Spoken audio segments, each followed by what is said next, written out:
जीतने वालों को मेरा सलाम, क्योंकि एक दिन हर कोई जीतेगा।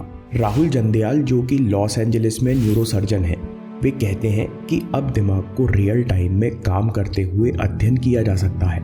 हमारा दिमाग इलेक्ट्रिकल सिग्नल्स और केमिकल मॉलिक्यूल्स के द्वारा बातें करता है। आप ये सब बड़ी आसानी से देख सकते हो। MRI में पहले यहाँ स्पार्क दिखा, फिर तत्काल दूसरी जगह दिखा। एक तरफ से सिग्नल गया और दिमाग के दूसरे हिस्से में कुछ न्यूरॉन्स जगमगा उठे और एक्टिवेट हुए। राहुल जंदयाल कहते हैं कि इसके साथ आप ब्लड फ्लो के माध्यम से ये भी देख सकते हो कि दिमाग का कौन सा हिस्सा सबसे ज़्यादा एक्टिव है। मैं आपको ये सब इसलिए बता रहा हूँ क्योंकि जब आप म्यूज़िक सुनते हो और म्यूज़िक बजाते हो तो दिमाग की एक्टिविटीज़ में भारी अंतर देखा जा सकता है। जब आप कोई नई कला या म्यूज़िक बजाना सीखते हो और इसका अभ्यास करते हो तो दिमाग के दोनों हिस्से लेफ्ट और राइट दोनों में कॉर्पस कोलोसम के माध्यम से भारी बातचीत होती है। कॉर्पस कोलोसम वो ब्रिज है जो लेफ्ट और राइट दिमाग को जोड़ता है।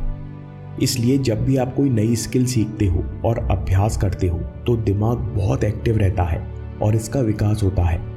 म्यूज़िक बजाने की खास बात यह है कि ये आपको आसानी से फ्लो स्टेट में पहुंचाता है। रिसर्च में देखा गया कि 80% लोग म्यूज़िक बजाते समय फ्लो में जाते हैं। ऐसा इसलिए क्योंकि म्यूज़िक इंसानों के लिए बहुत खास कला है। रिसर्च में ये भी देखा गया कि जब गर्भ के कान यानी सुनने की क्षमता विकसित नहीं होती, तब भी गर्भ में बच्चा म्यूज़िक पर प्रतिक्रिया करता है और करवटें बदलता है। दूसरी बात, म्यूज़िक ऑटोटेलिक एक्टिविटी है, मतलब काम या एफर्ट में ही मज़ा आता है। Effort is equal to reward. और तीसरी बात, म्यूज़िक सुनने और बजाने से मन शांत होता है, एंग्जाइटी कम होती है, जो कि कंसंट्रेट करने के लिए यानी फ्लो में जाने के लिए सबसे ज़रूरी फैक्टर है। फ्लो स्टेट कोरे कागज़ पर थ्योरी नहीं है। MRI स्कैन्स में आप देखकर बता सकते हो कि अब पेशेंट फ्लो में जाने लगा है। फ्लो स्टेट की सबसे बड़ी निशानी है कि प्रीफ्रंटल कॉर्टेक्स के आगे वाले दोनों साइड शांत हो जाते हैं। ये दोनों हिस्से सेल्फ रेफरेंशियल थिंकिंग के लिए जिम्मेदार हैं, यानी आप अपने बारे में अच्छी बुरी कमेंट्री करना बंद कर देते हो और काम पर पूरा फोकस करते हो। फ्लो में जाने के लिए दिमाग को सबसे पहले डिसाइड करना पड़ता है कि सामने वाले काम पर ध्यान दें या कोई नई चीज़ ढूंढते रहें। यानी दिमाग फ्लो में जाने के लिए सबसे पहले स्किल और चैलेंज मैच करता है। काम ना बहुत कठिन होना चाहिए ना बहुत आसान, और काम में मज़े की उम्मीद होना चाहिए। ये सारी शर्तें म्यूज़िक जैसी एक्टिविटीज़ पूरी करती हैं। ये बाकी कई सारी चीज़ों में भी होता है।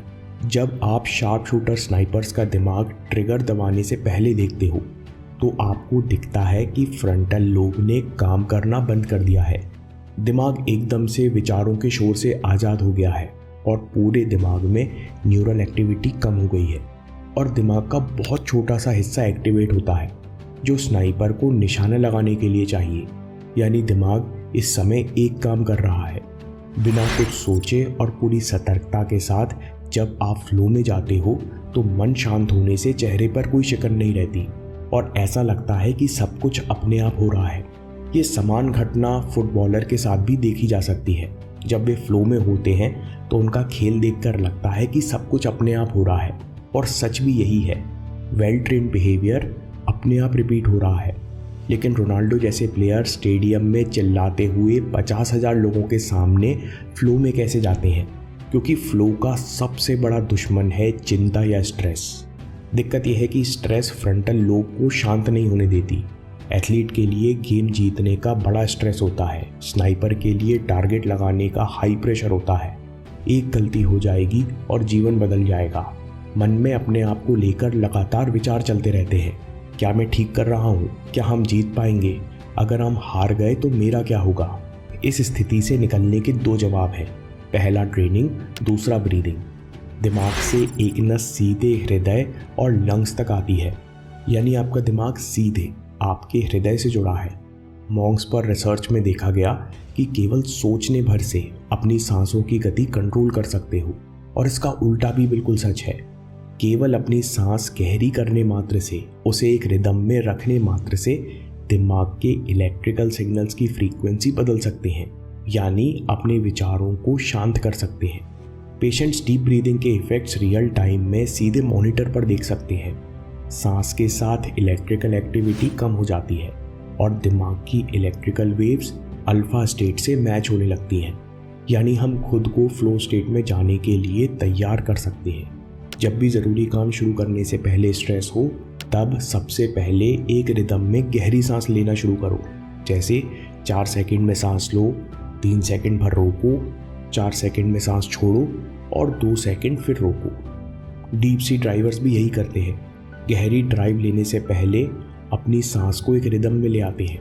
पीएफसी के शांत होने से पूरा शरीर रिलैक्स हो जाता है। फ्लो स्टेट में जाने से और शरीर के शांत होने से ऑक्सीजन की ज़रूरत भी कम हो जाती है और डाइवर्स गहरी छलांग लगा सकते हैं। दोस्तों, इस वीडियो का मुख्य ऑब्जेक्टिव है कि आप फ्लो स्टेट को समझें और इसमें जाना आसान बनाएं। इसलिए हम समरी में केवल इन्हीं बातों पर फोकस करेंगे।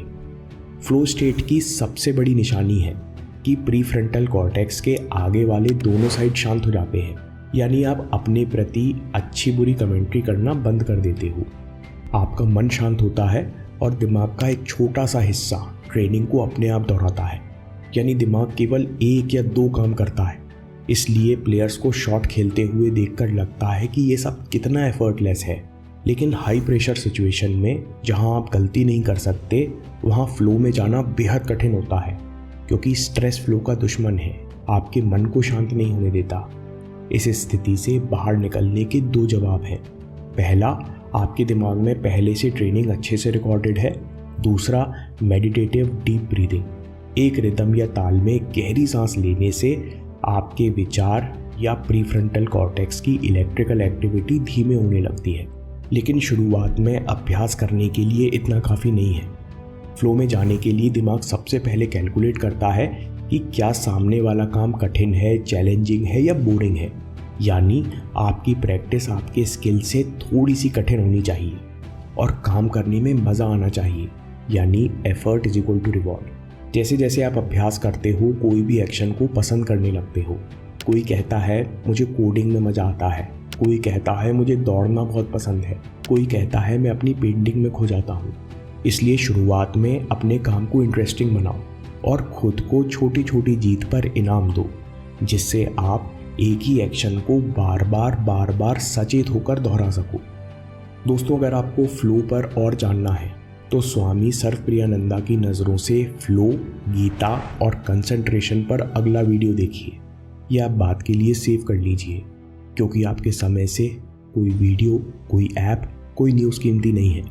मैं काम के किस्से लाता रहूँगा। हिम्मत, हरकत, होशियारी, हम जीतेंगे।